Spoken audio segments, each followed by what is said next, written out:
Hello साथियों, कैसे हैं आप सभी लोग। मैं एसआई अब्दुल जब्बार। और जैसे कि सभी स्टूडेंट्स की डिमांड्स थी कि सर सिलेबस समझ नहीं आ रहा है। काफ़ी बड़ा सिलेबस है, बहुत सारे टॉपिक्स हैं, कुछ टॉपिक्स समझ में भी नहीं आ रहे हैं। तो मैं आज उन्हीं पे चर्चा करूँगा, उन्हीं पे बात करूँगा कि क्या पढ़ना चाहिए, क्या पढ़ना है, क्या छोड़ना है। किन टॉपिक्स से बार बार सवाल पूछे जा रहे हैं 2017, 2015, 2021 में किन किन टॉपिक्स से बार बार सवाल पूछे गए हैं। आज हम पूरे सिलेबस का पोस्टमार्टम करेंगे। और मैं मानता हूँ जो मैं टॉपिक्स बताऊंगा प्रत्येक सब्जेक्ट के, हिंदी, मैथ, रीजनिंग और जीएस, जो भी मैं टॉपिक लिखवाऊँ उनको बहुत अच्छे से नोट करना और उनको बहुत अच्छे से तैयार करना। अगर उन टॉपिक्स को भी आप तैयार कर लेते हैं तो आपका सिलेक्शन। देखिए, इस वीडियो को लाने का केवल एक ही मकसद था, औचित्य था कि आप उन चीज़ों को पढ़ें जिनसे सिलेक्शन होगा, ना कि उन चीज़ों को पढ़ें जो हमें और भीड़ में शामिल करती है। कहने का मेरा मतलब ये है, सारा सिलेबस पढ़ने की आवश्यकता नहीं होती किसी भी एग्जाम को निकालने के लिए। हर एक एग्जाम का अपना एक एक दायरा होता है। सिलेबस में तो बहुत कुछ होता है, लेकिन इंपॉर्टेंट चीज जिसको हम स्मार्ट स्टडी कहते हैं कि क्या एग्जामिनर हमसे पूछ रहा है बार बार, हम उनको पहले पढ़ें, प्रायोरिटी पहले उनको दो। आपको सिलेक्शन लेना, आपके माइंड में होना चाहिए कि मुझे सिलेक्शन लेना है, उसके लिए और लोगों से हटके हमें काम करना पड़ेगा। उन टॉपिक्स को पहले पढ़ें जो टॉपिक्स बार बार पूछे जा रहे हैं। और आज हम उसी टॉपिक के बारे में बात करेंगे। चारों subject, math, reasoning, Hindi, GS, चारों सब्जेक्ट के मैं एक पूरा मंथन करके आपको बताऊंगा। बहुत ही जितना भी हो सका मुझसे मैंने इतनी मेहनत करी है इसमें। और वो सारे टॉपिक्स जो बार बार रिवाइज हुए हैं, मैंने प्रीवियस पेपर देखे, 17 के, 15 के, 21 के, और किस चैप्टर से कितने क्वेश्चंस आए हैं बार बार, मैंने उनको एनालिसिस किया, तब आपके सामने मैं उनको प्रस्तुत कर रहा हूँ। तो शुरू करते हैं हम सबसे पहले हिंदी से। हिंदी देखिए एक नंबरिंग सब्जेक्ट है, इसमें हमें ज़्यादा मेहनत की करने की आवश्यकता नहीं होती, लेकिन हिंदी एक अच्छा सब्जेक्ट है। और ऐसा नहीं है कि यूपीएससी में बिल्कुल हलवा क्वेश्चन आते हों, एक अच्छे लेवल के क्वेश्चन आते हैं। लेकिन इसको इजी कैसे बनाते हैं, हिंदी सबसे अच्छे नंबर दे के जाती है, उसको किस तरह से पढ़ना है मैंने अपनी पिछली वीडियो में भी बता दिया है, किस तरह से हिंदी को पार्ट 3 में तोड़ देते हैं। लेकिन आज मैं उन सभी पार्ट से किन किन टॉपिकों को सबसे पहले हमें दायरे में रखना है, सबसे पहले किन को पढ़ना है मैं वो बताऊंगा। तो कुछ मैं टॉपिक्स लेकर आया हूँ, आप नोट पेन लिख लें, आपकी स्क्रीन पर भी ये चलते रहेंगे। 15 टॉपिक्स हैं हिंदी के अंदर, जो आपको 34 क्वेश्चन देखे जाते हैं। 33 से 34 क्वेश्चन इन 15 टॉपिक से आते हैं। अगर आप इन 15 टॉपिक्स को अच्छे से कर लेते हो तो आपके 33 से 34 क्वेश्चन इससे बाहर कहीं नहीं जाएंगे। टॉपिक है, टॉपिक नंबर पहला, पहले में अपठित गद्यांश। मोस्टली स्टूडेंट्स ये गलती करते हैं कि अपठित गद्यांश को आप पढ़ के नहीं जाते हो, ना उसकी प्रैक्टिस करते हो, ना ही उसको पढ़ के जाते हो। देखिए, तीन क्वेश्चन तीन क्वेश्चन प्रत्येक सेट में पूछे गए हैं, जो मैंने एनालिसिस किया है 2021 में भी, 17 में भी, 15 में भी। तीन क्वेश्चन पर सेट में प्रत्येक एग्जाम मतलब शिफ्ट में पूछे गए हैं। तीन तीन क्वेश्चन का मतलब होता है 25, 75, 7.5 नंबर। आप इसको बहुत आसानी से छोड़ देते हैं। ये आपके बिल्कुल फ्री के नंबर होते हैं गद्यांश के।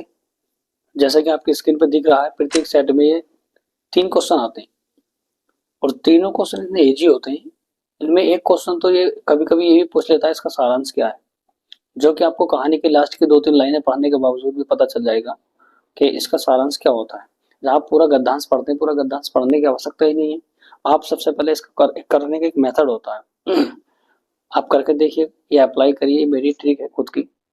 आप जब भी पढ़ो गद्यांश को, गद्यांश को पहले क्वेश्चन पढ़ो, पहले क्वेश्चंस पढ़ो और फिर उसके बाद आप उसके मतलब आंसर उसको फाइंड करो। और आपको सारांश ढूंढना है, शीर्षक ढूंढना है, तो लास्ट की 2 लाइनें पढ़ो, 2 से 3 लाइन। लास्ट की 2 से 3 लाइन में बता देगा वो कि इसका शीर्षक क्या है। तो कहने का मेरा मतलब ये है, 3 क्वेश्चन है आपके ये गद्यांश के फ्री के हैं। आप पहले सबसे पहले इसको प्रायोरिटी दीजिए, सब हिंदी को साइड में रखे, पहले इसको प्रायोरिटी दें, ठीक है। टॉपिक नंबर 2 है पुस्तक में लेखक। आपके स्क्रीन पर जैसे दिख रहे हैं, ये पुस्तक और लेखक के कम से कम 3 से 4 क्वेश्चन पर सेट में पूछे गए। 2021 में तो काफी हद ही कर दी थी, 4-4 क्वेश्चन हर सेट में पूछे गए, 3 से 4, 3 से 4, 3 से 4। 2017 में भी 3 से 4 क्वेश्चन आए हुए हैं, हालांकि 2015 क्वेश्चन 2015 का जो पेपर हुए हैं 2015 वाली भर्ती में, वो उसमें 2 क्वेश्चन 2 से 3 क्वेश्चन, 1 क्वेश्चन की मतलब कम रहा है, लेकिन 3 से 4 क्वेश्चन बहुत होते हैं। 4 क्वेश्चन 25 चौका 16, 2.5 नंबर का एक होता है, यानी कि 10 नंबर के केवल तुम्हारी पुस्तक को लेखक हो गई। पुस्तक को लिखने का तरीका थोड़ा अलग होता है।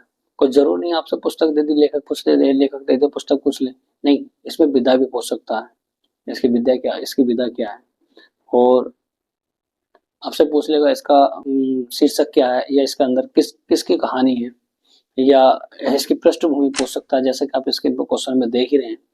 तो 3-4 तरीके होते हैं, उसको थोड़ा डीपली पढ़ें। यूपीएससी का एग्जाम है, ना कि आप कांस्टेबल का पेपर दे रहे हैं, सीधा सीधा पूछने का कोई मतलब नहीं है। तो 4 क्वेश्चन आपके ये हुए, आप इसको गंभीरता से लें। इसको पढ़ना कहाँ से, मैंने पिछली वीडियो में भी आपको बताया हुआ है। इसको जो व्हाइट वाली बुक आती है आदित्य पब्लिकेशन की, उसमें बहुत अच्छी तरह से पुस्तक और लेखक को दे रखा है, आप उससे इसको कवर कर सकते हैं, ठीक है। और अन्यथा मेरी जो पीडीएफ है तैयार हो रही है।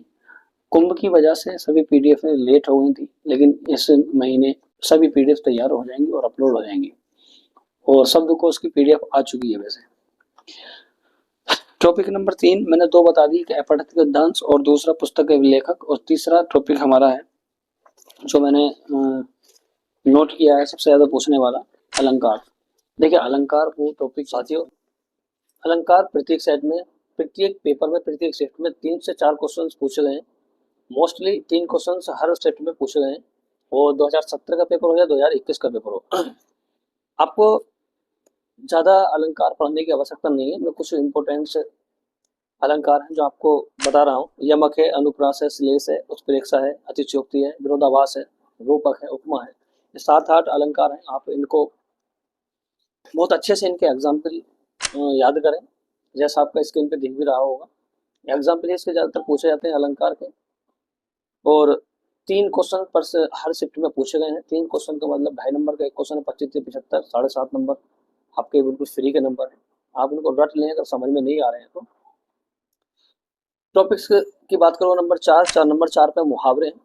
मुहावरे 200 के समथिंग मुहावरे बहुत इंपॉर्टेंट है, बार बार रिपीट हुए हैं, बार बार रिवीजन मतलब रिपीट किए गए हैं एग्जाम में, एग्जामिनर ने, और 2 से 3 क्वेश्चन प्रत्येक सेट में देखने को मिले हैं। 3 क्वेश्चन का मतलब 7.5 नंबर, और इसमें आपको कुछ नहीं करना है, केवल पढ़ना है। देखिए इसी को स्मार्ट स्टडी बोलते हैं। जो नंबरिंग क्वेश्चन होते हैं आप उस पर मेहनत नहीं करते हो, जो इजी लगते हैं आपको, हाँ इसे उसको तो कर लेंगे, उसको मत छोड़िए, उसको पहले करिए। 5वां टॉपिक है सकर्मक और अकर्मक क्रिया। आप क्रिया तो पढ़िए, लेकिन सकर्मक क्रिया और अकर्मक क्रिया से प्रत्येक शिफ्ट में एक क्वेश्चन जरूर आया है, अकर्मक से आया हो या सकर्मक से आया हो, आपकी स्क्रीन पे भी दिख रहा होगा। मैंने जितना एनालिसिस किया है, हर एक शिफ्ट में सकर्मक और अकर्मक क्रिया से कोई एक ना एक क्वेश्चन जरूर मिला है। एक क्वेश्चन का मतलब है आपका 1 नंबर बिल्कुल पक्का, एक फ्री का क्वेश्चन है। टॉपिक नंबर 6 टॉपिक है पर्यायवाची। पर्यायवाची के 3 से 4 क्वेश्चन प्रत्येक सेट में पूछे गए हैं, और पर्यायवाची को आपको पढ़ना कैसे मैंने पिछली लास्ट वीडियो में बता भी दिया है। पर्यायवाची आप पहले यूथ जो कंपटीशन है बुक है, आप उससे इसको एक बार इसको पूरा कंप्लीट कर लें, फिर अपने नोट्स बना लें, ठीक है। 3 से 4 क्वेश्चन बहुत होते हैं, 25 चौका 100, 10 नंबर के पर्यायवाची आते हैं। आप इसको बहुत पढ़ें, ज्यादा से ज्यादा पढ़ें, एक भी क्वेश्चन आपको छूटना नहीं चाहिए पर्यायवाची का। 7वां टॉपिक है पुरस्कार। पुरस्कार के 2 क्वेश्चन प्रत्येक सेट में पूछे गए। पूछने का तरीका अलग अलग हो सकता है। ये पूछ लेता है कि किस लेखक को किस कविता पर या किस पुस्तक पर अवार्ड मिला है, या पूछ लेगा ज्ञानपीठ पुरस्कार जो दिया गया है किस सन में इनको मिला है। तरीके अलग अलग होते हैं पूछने के, लेकिन पुरस्कार के सारे आप टॉपिक से तो आपको पुरस्कार अच्छे से याद कर लेने हैं, ताकि कोई कमी न रहे, और उस वाइट वाली बुक है साहित्य की, आप उससे इसको पुरस्कार को कंप्लीट करेंगे, ठीक है। नेक्स्ट टॉपिक हमारा विशेषण। प्रत्येक सेट में विशेषण का एक क्वेश्चन मिला ही है, और विशेषण इतना बड़ा टॉपिक नहीं, आप इसको अच्छे से आप कर सकते हैं, बहुत अच्छे से आपको पढ़ सकते हैं। अरिहंत की हरी वाली मैंने बुक बताई है, या आप इसके कोई एक यूट्यूब पर कोई शॉर्ट वीडियो देख ले, क्लास देख ले, और प्रत्येक सेट में विशेषण का एक क्वेश्चन आता ही है, और आपका 1 नंबर ही बिल्कुल फ्री का है। बात करते हैं उसके बाद विलोम की। विलोम के 3 क्वेश्चन प्रत्येक सेट में, 2 से 3 क्वेश्चन प्रत्येक सेट में, मिनिमम 2 और मैक्सिमम 3 तक क्वेश्चन विलोम के मिले हैं, जो कि फ्री का नंबर होते हैं, आपको रखना ही है, कुछ नहीं करना। और आप इसको प्रायोरिटी पहले दें शब्दकोश को। आपने देखा होगा ज्यादातर शब्दकोश इतना हैवी है, आप उसी में क्वेश्चन गलत करके आते हैं। आपको सबसे पहले इन पे बहुत जोर देना है और स्कोर आपको ऑटोमेटिकली ग्रोथ करने लगेगा। विलोम के 2 से 3 क्वेश्चन प्रत्येक सेट में मिले हैं, जो कि बहुत 7.5 नंबर होते हैं और सिलेक्शन के लिए पॉइंटों से सिलेक्शन हो जाता है। ठीक है, उसके बाद है बर्तनी। 2 क्वेश्चन प्रत्येक सेट में मिले बर्तनी के लिए। इसको कहाँ से करेंगे? इसको आप ऑनलाइन यूट्यूब पर क्लास भी देख सकते हैं। काफी क्लासें पढ़ी हुई हैं अलग अलग टीचर्स की, जिन्होंने मैराथन करा रखी है इसके बर्तनी की। आप इसको अरिहंत वाली बुक से देख लो या यूथ वाली बुक से देख लो। मैं रिकमेंडेड करूंगा यूथ वाली बुक में, बहुत अच्छे से दिए हुए हैं बर्तनी के।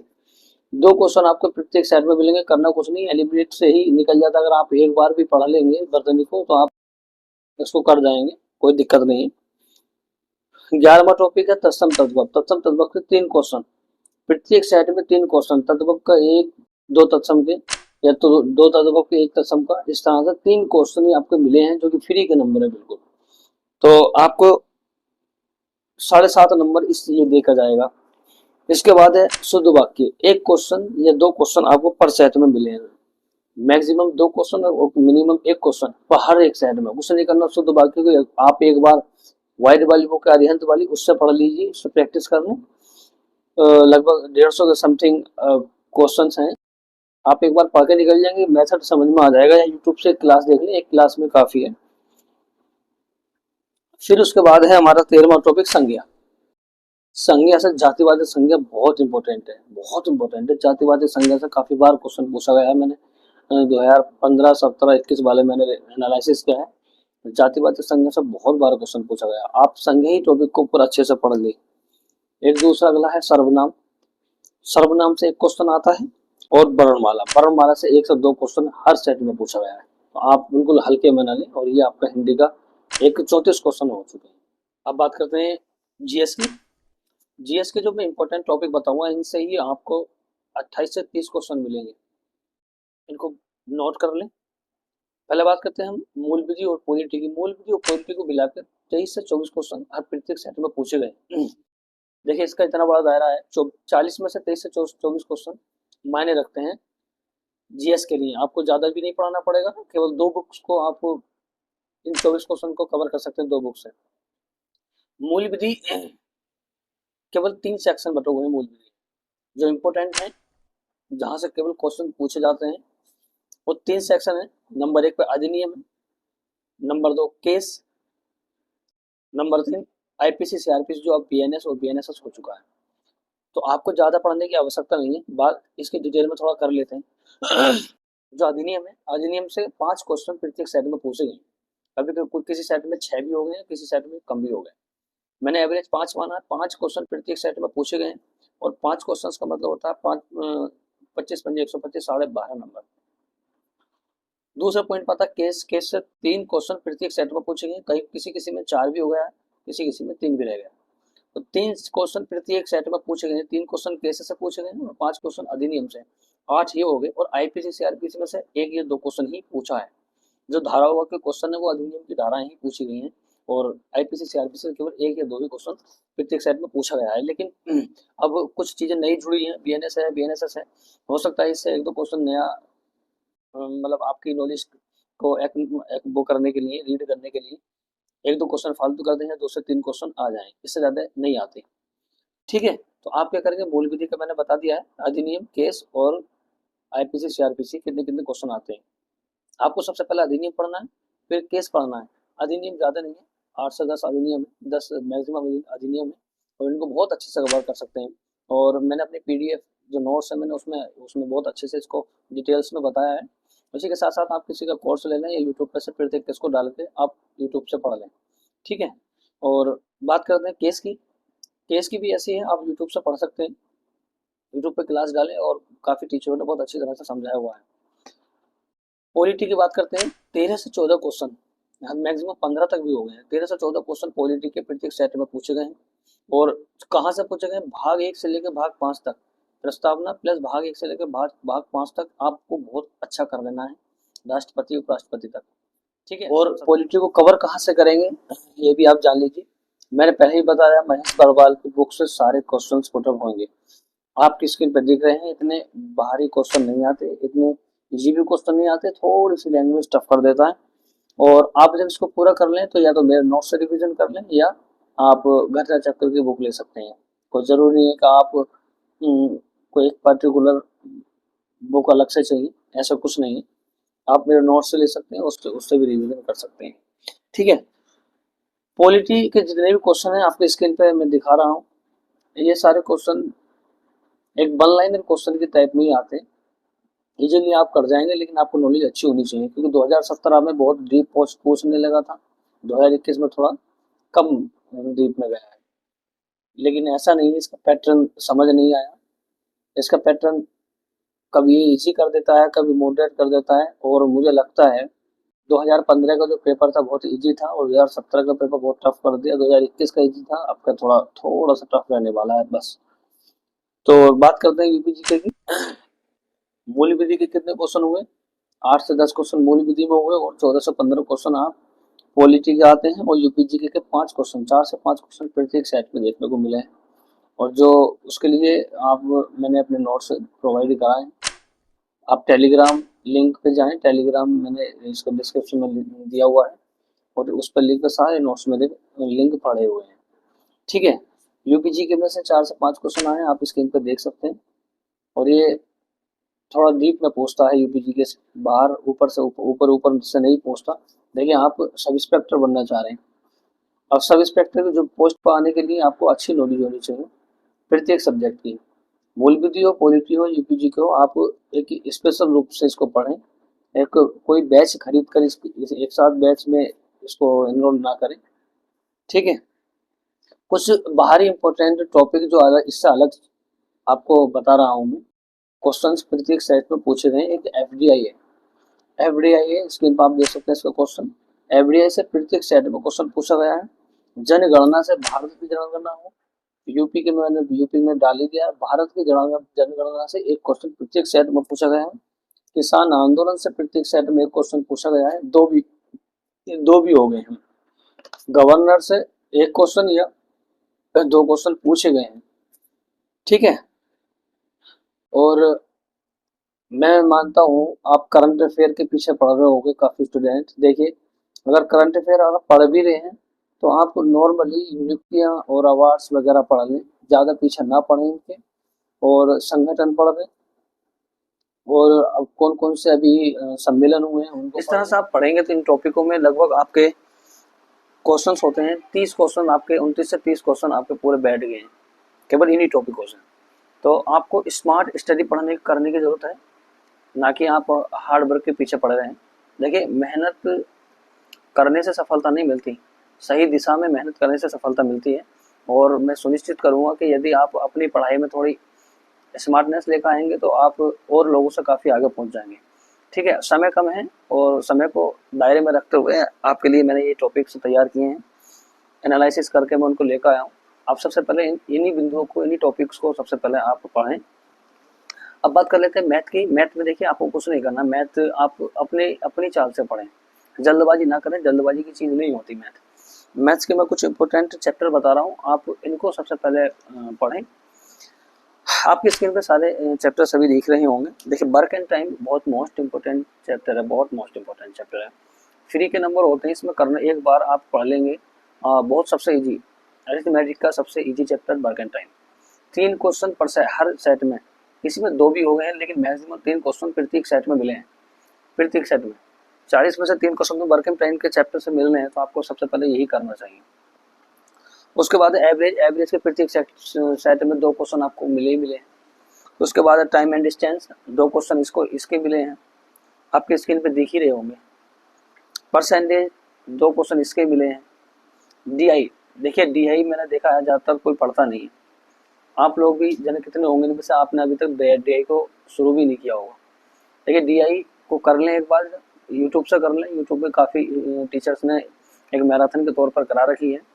डीआई से प्रत्येक सेट में 4 क्वेश्चन मिले हैं, 4 क्वेश्चन आते हैं एक ही सेट पे। देखिए, अब थोड़ा इसका डीआई का एडवांस भी हो गया है। पहले क्या होता पहले क्या होता था, कि एक पैराग्राफ दे दिया, उसी के नीचे चारों क्वेश्चन पूछ लिए, लेकिन अब हर एक क्वेश्चन के पैराग्राफ अलग अलग हैं। तो आपको हर तरह का DI आना चाहिए, सर्कल वाला भी और नंबरिंग वाला भी।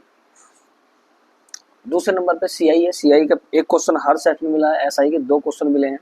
CI SI के जहाँ तक मैंने देखे हैं, किस्तों वाले क्वेश्चन आप जरूर कर लें, किस्तों से हर सेट में क्वेश्चन आया है, SI की भी और CI की भी। रेशियो के 2 क्वेश्चन मिले हैं और जो साझा है रिलेशनशिप है, इसका एक क्वेश्चन हर सेट में देखने को मिला है और प्रॉफिट एंड लॉस के 2 क्वेश्चन देखने को मिले हैं।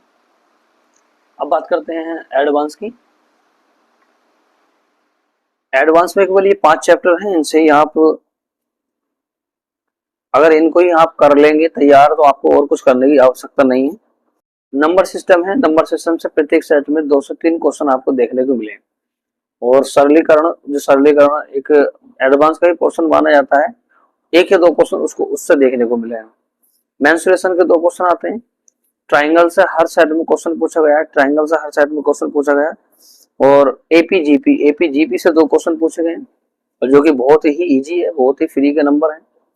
कैलेंडर के 2 क्वेश्चन पर सेट में पूछे गए हैं, 2 या 1, मिनिमम 1 मैक्सिमम 2 ज्यादातर पूछे गए हैं कैलेंडर से। कैलेंडर एक मैथ का ही चैप्टर होता है जो रीजनिंग में मान लेते हैं, दोनों में एडजस्ट होता है।